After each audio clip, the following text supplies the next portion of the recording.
Ahí está. Bueno, muy bien. Bueno, buenas tardes, a las 3. Tarde. A las 3. Bueno, mi nombre es Miriam Burga y nos estamos juntando acá, Uruguay y Argentina, ¿está? 2 espacios de formación para charlar un poco sobre deportes alternativos. Esa es la idea, ¿verdad? Sí. Bueno, ahora se presentan ustedes, me imagino. Yo soy María Emilia Bulanti, soy licenciada en Educación Física, trabajo en el Instituto de Educación Física de Paysandú, más precisamente en la sede del centro universitario de acá de la ciudad. Y bueno, mi formación más que nada es en los deportes eh, más llamados tradicionales. Así que bueno, ahora aprovechando la ocasión para informarnos un poco más de esta nueva modalidad. Bueno, mi nombre es Sigrid Liebstreich, también soy licenciada en Educación Física, pero además soy técnica en recreación y trabajo en el ISEF también, y me dedico a la parte de juego y recreación. O sea que somos medio una mezcla entre la parte de deporte y la parte de recreación, que estamos acá. Buenísimo, buenísimo. Bueno, por ahí lo que habíamos hablado con María Emilia es poder conceptualizar un poco qué son los deportes alternativos, y la propuesta sería, bueno, esa, ¿no? De por ahí tratar de hablar un poquito de esa cuestión y ver a partir de lo que podamos decir que otras preguntas nos van surgiendo en la charla, porque incluso Más que estaría nada, bueno. experiencia que tienen ahí en la Argentina, porque acá en Uruguay por lo pronto es como algo muy nuevo y bueno, la verdad Claro, que ir capaz desde una definición, pero de ahí en más un poco las propuestas y demás que tienen, porque nada, perfecto. material hay en internet, tampoco sabemos si es Hay muchas, sí. de buena fuente, y entonces por eso queríamos hablar contigo un poco.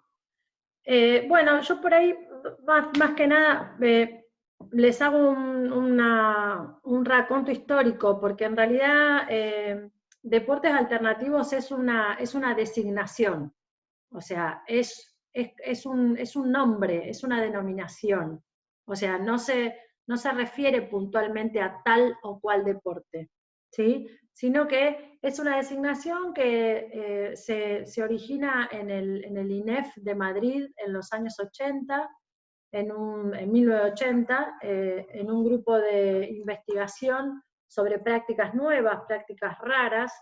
Un licenciado en educación física, Manuel Hernández Vázquez, él lo que hace es propone un proyecto de investigación en prácticas nuevas y lo denomina deportes alternativos. Él en forma paralela él era entrenador de bádminton, entonces él comienza un proceso de desarrollo del bádminton que para esa época era una práctica nueva, minoritaria en el país, y por lo tanto genera en forma paralela un proceso de difusión de estas prácticas nuevas motivado por el bádminton, sumando otras prácticas distintas, pero ellos lo hacen desde una mirada, por ahí como decías hoy vos, Emilia, desde una mirada crítica respecto de el campo deportivo federado y las formas que adquiría el campo federado para la época.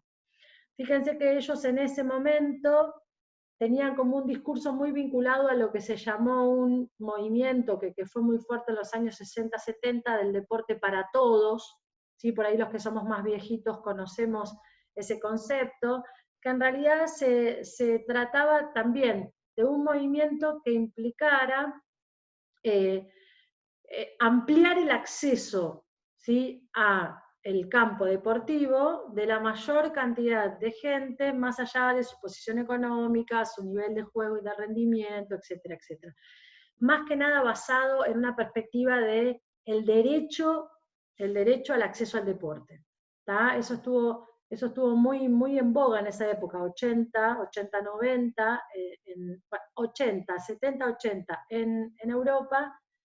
Y lo que va sucediendo ahí es que nosotros en Argentina, alrededor de, sí, casi 2000, 97-2000, se toma, digamos, ese concepto y esa perspectiva y ese modo de entender estas prácticas como opuestas a la tradicional, opuestas a cuestiones más selectivas, más de categorizar a los practicantes. Bueno, se toma ese concepto y se empieza a generar un movimiento denominado deportes alternativos. O sea, ¿qué es en Argentina los deportes alternativos? Es un movimiento social vinculado a lo deportivo, que discute de alguna manera, ¿sí?, ciertas prácticas más exclusivistas devenidas del deporte federado. O sea, heredamos eso.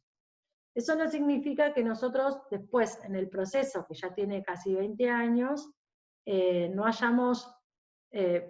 nos hayamos apropiado del proceso y no lo hayamos adecuado a las circunstancias y a las problemáticas que tenemos en el país y en la educación física escolar en particular, y no le vayamos dando otro matiz, ¿sí? En líneas generales, eso, como para que veamos de dónde viene. O sea, ¿por qué quiero aclarar esto de que es un concepto y no es un deporte en particular? Porque si yo digo, por ejemplo, que Kabaddi es un deporte alternativo, ¿sí?, y viajo a India, que es un juego tradicional de India, y digo en India que es un deporte alternativo, sería un error.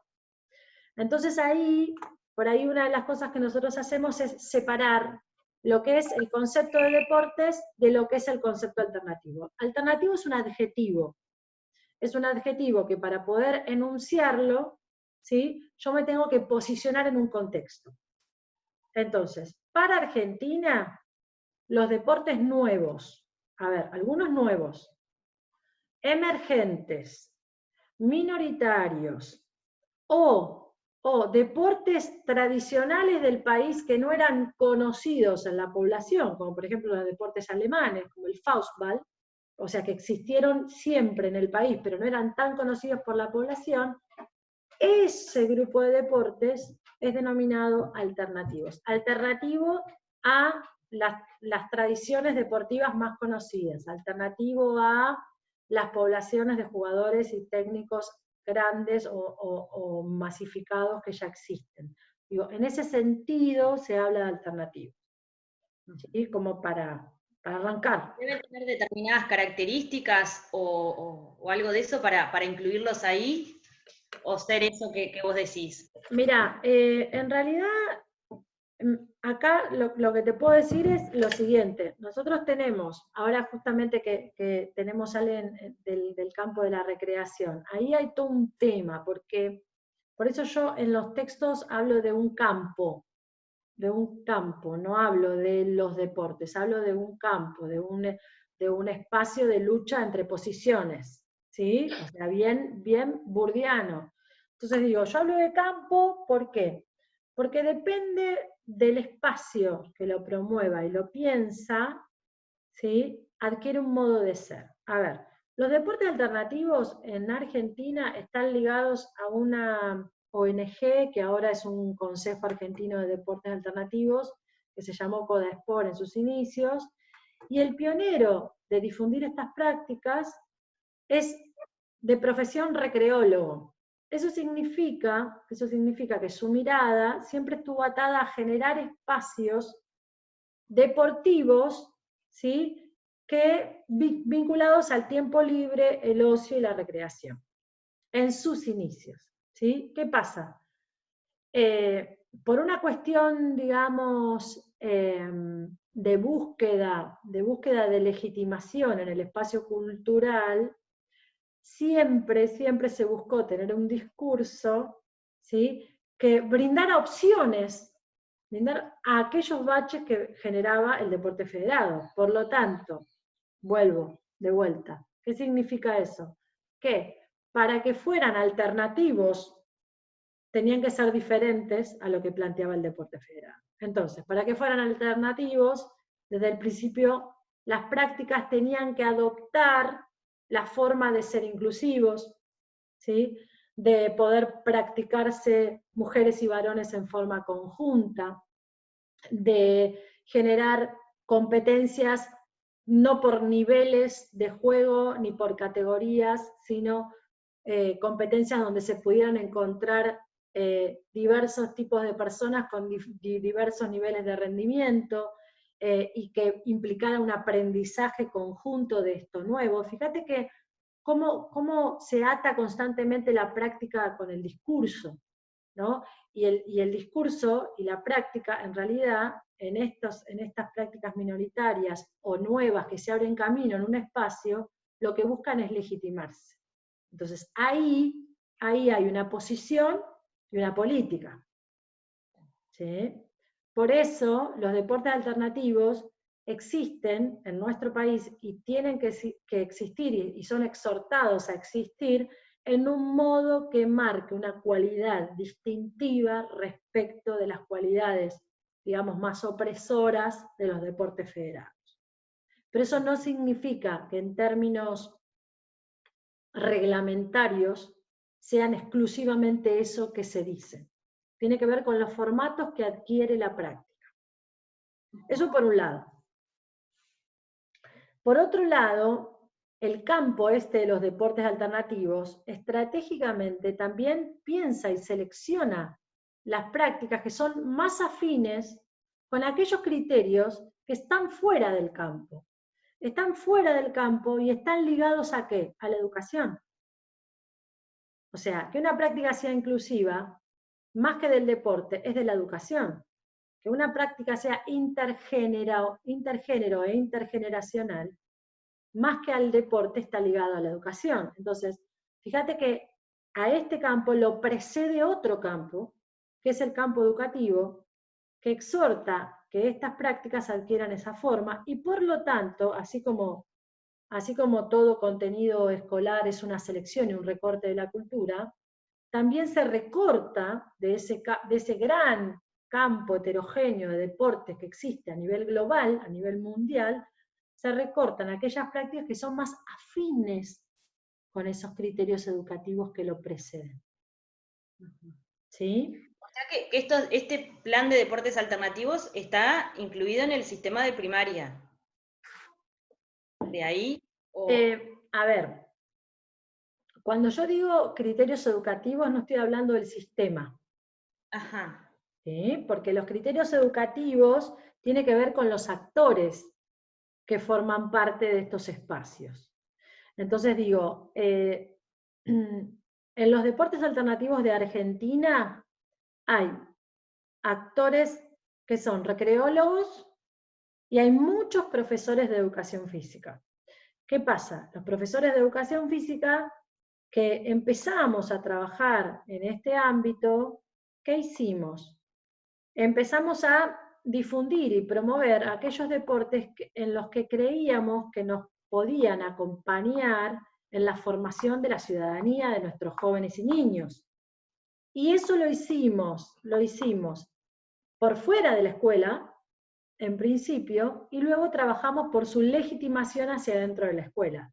Pero por más que estuviésemos fuera de la escuela, los criterios educativos existían y persistían igual en nosotros como actores, constructores y afianzadores y promotores de este espacio. ¿Se entiende la idea? Sí. Ahora, ¿el sistema educativo argentino se apropió de esto inmediatamente? No, la verdad que no. O sea, la verdad que no. ¿Por qué? Porque tuvo que empezar a pensarse un deporte propio. Ahí nosotros relacionamos mucho, hay algunos textos de Mariana que están buenísimos, con Javier, que hablan de deporte escolar, y que nosotros linkeamos bastante los deportes alternativos al deporte escolar. ¿Por qué? Porque justamente la selección que hacemos de estas prácticas está vinculada con aquellos objetivos que persigue, por ejemplo, la construcción de un deporte escolar. Entonces, en ese sentido, por ejemplo, ¿por qué existe el Kabaddi en Argentina? Que es una especie de mancha que tiene contacto y que tiene lucha. Existe el Kabaddi como deporte, pero no lo promovemos hacia el interior de la escuela. porque como el rugby, por ejemplo, son prácticas que para sumarse a la escuela tienen que sufrir una modificación muy importante, porque lo primero que hay que sacar es el contacto. Sin embargo, sí sumamos otras prácticas, como por ejemplo Ultimate, que es el deporte del disco volador. Bueno, el Ultimate lo sumamos fundamentalmente porque es el único deporte del mundo que es autoarbitrado y que tiene normado lo que nosotros conocemos como fair play. ¿Qué significa eso? Que tiene un montón de procedimientos, actitudes y valores que promueve la práctica, que son afines y contribuyen a la formación de la ciudadanía, ¿sí? De una ciudadanía en democracia, de una ciudadanía desde una perspectiva de derechos. Digo, entonces, por eso, para nosotros es importante sumar al Ultimate en la escuela. ¿Por qué sumamos al Korfball a la escuela? Sumamos por lo mismo, por ser el único deporte que es mixto por reglamento, o sea, donde las mujeres y hombres juegan mezclados por reglamento, y en paralelo tienen en su reglamento un montón de pautas que están destinadas a generar la colaboración en la construcción del juego. Entonces, como para nosotros la colaboración es importante en la formación de la ciudadanía, creemos que ese recorte, esa selección es importante para la escuela. ¿Sí? Entonces, pero en sí, igual, viste que vos me preguntabas la otra vez historia de los deportes, ¿no?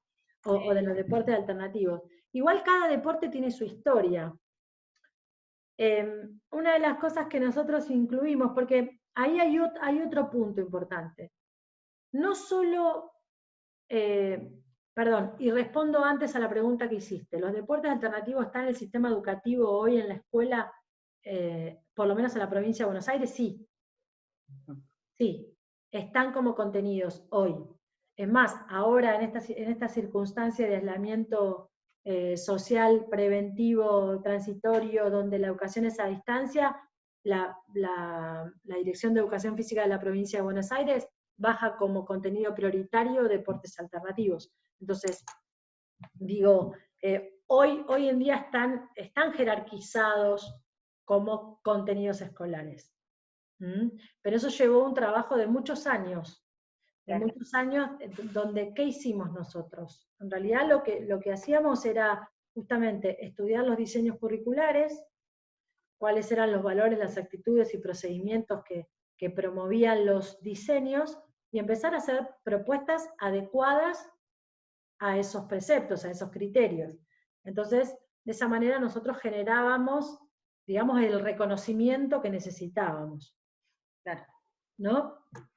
Bueno, no sé si por ahí, como para no seguir hablando mucho, si me quieren hacer una pregunta hasta ahí, y si no, les sigo contando otras cositas más. No sé, si tiene... No, yo preguntas no tengo, pero si seguís contando así como venís, creo que está bueno. Bueno, no, una de las cosas importantes que me parece es que, o sea, a ver, así como lo cuento, que lo estoy contando con el diario del lunes, parece que todo lo planificamos y que todo salió como tenía que salir. Pero en realidad no es así. En realidad el proceso fue ensayos, ¿sí? Ensayos. A veces salía, a veces no, y a veces había proyectos y planificaciones y a veces no. O sea, digo, es un proceso que tiene muchos años. Yo estoy en esto hace 15. ¿No? El pionero que empezó con esto está antes que yo. Entonces, yo le traje el condimento de la educación, él lo traía desde la recreación.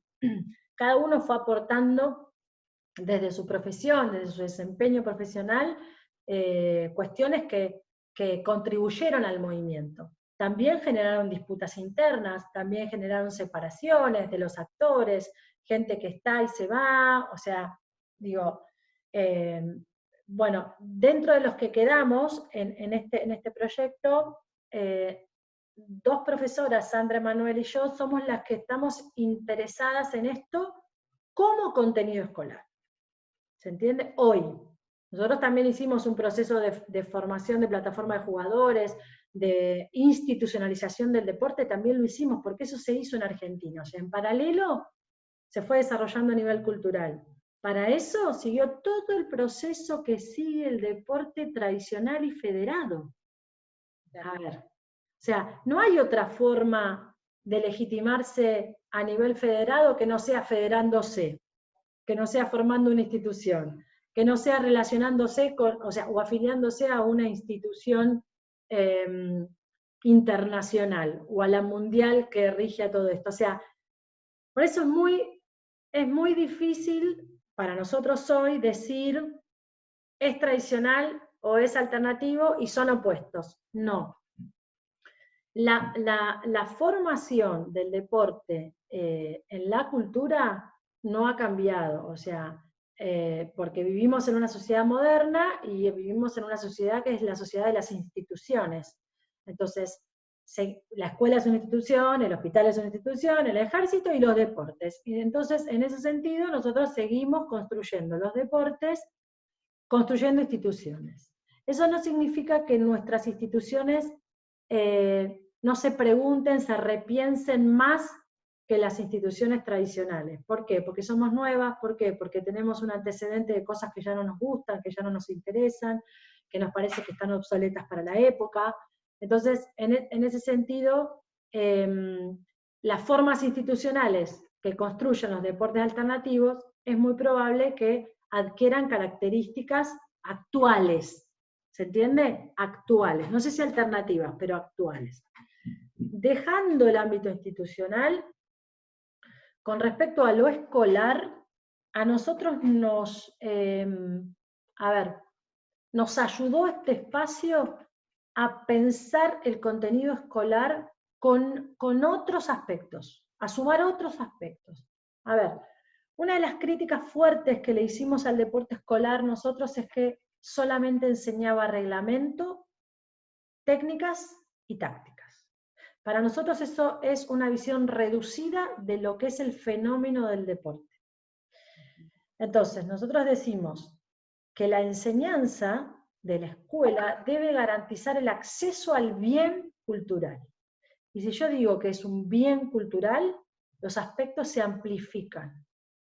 ¿Qué significa esto? Bueno, que las reglas, si voy a estudiar las reglas o el reglamento, tengo que poder construir y conocer con mis alumnos o en el espacio en el que enseño cuál es la problemática que aborda ese reglamento. Porque el reglamento en realidad tiene que ver con un contexto histórico, tiene que ver con un contexto social, político y económico, y a veces hasta local, muy específico de una problemática en particular, en un lugar particular. Entonces, si voy a estudiar reglamentos, lo voy a atar a los sentidos y los significados y las problemáticas que promueve, que defiende, que visibiliza y que invisibiliza ese reglamento. ¿Sí? Entonces, para nosotros, por ejemplo, la historia de cada deporte es muy importante. Les voy a contar una historia breve del Korfball.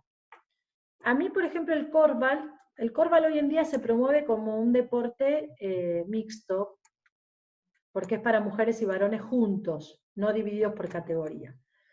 Para mí lo más importante del Korfball no es puntualmente eso, es su historia de origen. El Korfball surge, tengo 9 minutos, bien. El Korfball surge, por ejemplo, en los Países Bajos, en la misma época que surgen la mayoría de los deportes que conocemos, porque surge en el 1902, pero surge por una propuesta de la educación. En esa época había un movimiento en Europa que se llamó el movimiento de la Escuela Nueva, que promovía en términos pedagógicos formatos no tradicionales de enseñanza, reforzar e incorporar a las mujeres a la educación y generar como formatos más tipo de talleres donde había como convivencias al aire libre y todo lo demás. Y en ese contexto, la Asociación Educativa de Ámsterdam, lo que hoy sería un Ministerio de Educación, estaba buscando una práctica que se pudiera adecuar a la educación física relacionada con ese movimiento educativo. Entonces, envía a un grupo, en esa época se hacían cursos, en este caso fue en Suecia, se hacían cursos sobre la escuela nueva y envía a un grupo de profesores a Suecia a capacitarse en esto de la escuela nueva, y Nico Breckusen, que es el creador del Corval, viene con que en ese curso vio de paso que proponían un juego donde niñas y niños jugaban juntos y metían la pelota en una cesta, que no era la misma cesta que él propuso después en el reglamento. Entonces, fíjense, es un deporte que a nosotros nos parece que, como es deporte, surge en un ámbito federado, surge afuera de la escuela, y en realidad todo lo contrario. Es una propuesta educativa. O sea, viene de objetivos educativos, que después, ¿qué hace? Se crea para la escuela, pero sale de la escuela y se desarrolla como deporte y se fundan sus asociaciones, sus federaciones y se difunde a nivel mundial. Y hoy en día, para nosotros es un deporte alternativo, pero en términos concretos es una práctica que está reconocida por el Comité Olímpico Internacional, es decir, que está a punto de ser olímpico, y que se juega en alrededor de 80 países en los 5 continentes que nosotros conocemos. Entonces, ¿no? Es como,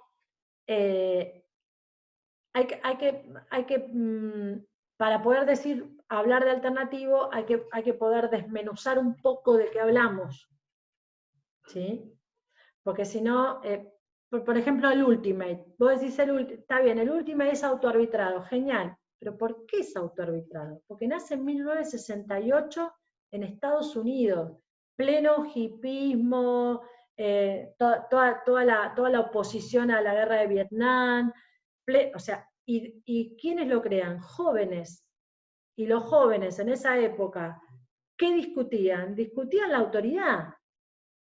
Entonces, como discutían la autoridad, ¿qué más referencia que construir algo donde ellos mismos pudieran tomar decisiones? Por eso el deporte tiene esas características, ¿no? Y como eso, varios, o sea, nosotros tenemos muchas prácticas que tienen esas características. A ver, Jim Ringet, también, misma época, pero en Canadá.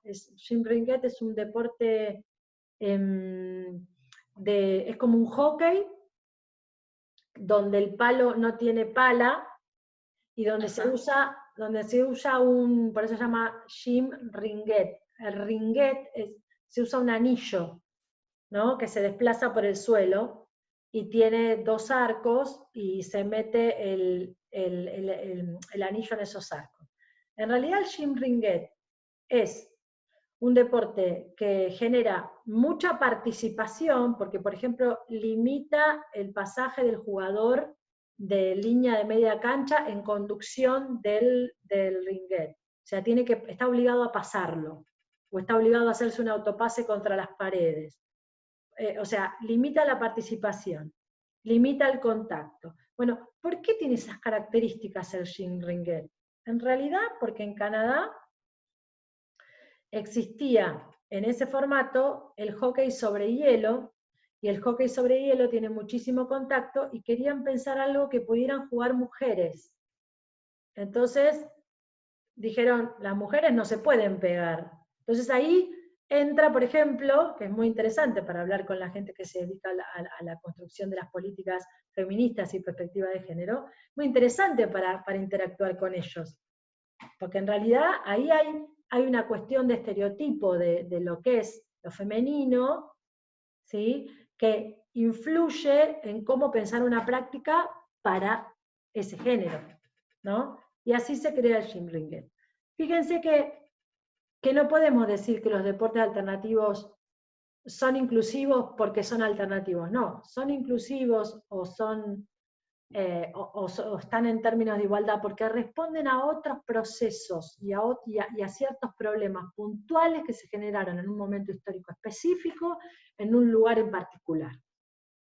¿Sí? Entonces, ¿qué pasa? Lo importante ahí es analizar la particularidad, y eso nos interpela. ¿Por qué? Porque nosotros estamos acostumbrados a enseñar desde la generalización de las cosas, ¿no?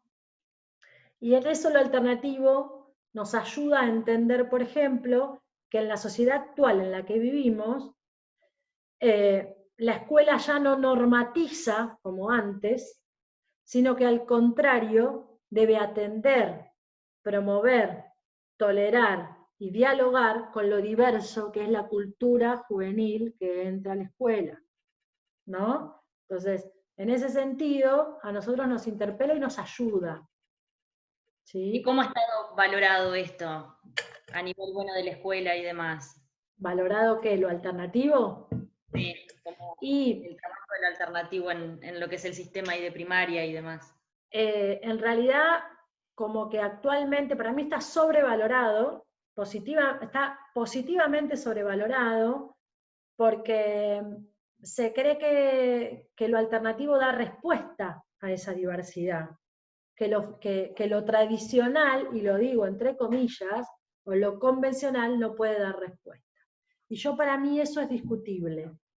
¿Por qué? Porque yo puedo tomar el Humboldt y pensar una propuesta de Humboldt que atienda a la diversidad. ¿Por qué no? Puedo construir el Humboldt de la escuela, que atienda a lo diverso, a lo distinto, a las particularidades. Y ahí, ¿en dónde está el foco? En la intervención, en las situaciones de enseñanza que propongo. O sea, no es el Humboldt peor que el Cavadi, no es el Cavadi o el Ultimate mejor que el Humboldt. Tiene algunas características que son, digamos, adaptables más rápidamente, pero el deporte de la escuela tiene que ser un deporte de la escuela. Esa es otra cuestión compleja que tenemos que analizar. El deporte de la escuela tiene una responsabilidad que no la tiene, bueno, yo igual lo pongo entre comillas, porque para mí debería ser igual, pero no importa. Digo, el deporte de la escuela tiene una responsabilidad que está vinculada a la formación del ciudadano, porque ese es el objetivo del espacio escolar. Entonces, a mi criterio, todas las prácticas que entran a la escuela deben sufrir una transformación para generar esa transposición. Y eso no significa que no estés enseñando el deporte. ¿Sí? Y no necesariamente se trata de modificar las reglas. Se trata de generar un modo de intervenir en la práctica que produzca, ¿sí?, este escenario democrático de acceso a los saberes. En ese sentido yo lo digo, más que nada. No estoy diciendo que para enseñar Humboldt hay que sí o sí desterrar el contacto, o hay que, digo, se ve, eso hay que verlo. Pero bueno, ya está, hablé un montón, mirá, ya vamos como, me queda un minuto. Está terminando. Bueno, queda un minuto, yo hasta ahí más o menos, como para hacerlo sintético. ¿Sí? A mí me quedó bastante claro y sobre todo repensar hasta ciertos aspectos también a la hora de llevar adelante la práctica también de la enseñanza de los deportes a nivel de todo, ¿no? Lo que vos estabas hablando, de los llamados tradicionales, de estos, como que hay que empezar también a criticar ese tipo de prácticas para poder cambiarlas y verlas desde otro lado. Uh-huh. Y todo lo que se puede trabajar, sí, que uno a veces no presta atención a partir de un deporte, ¿no? Como vos decías, un poco la historia, el porqué, el surgimiento y demás, Uh-huh. como que tiene varias puntas y está bueno, está interesante. A mí me quedó súper claro. Bueno, genial.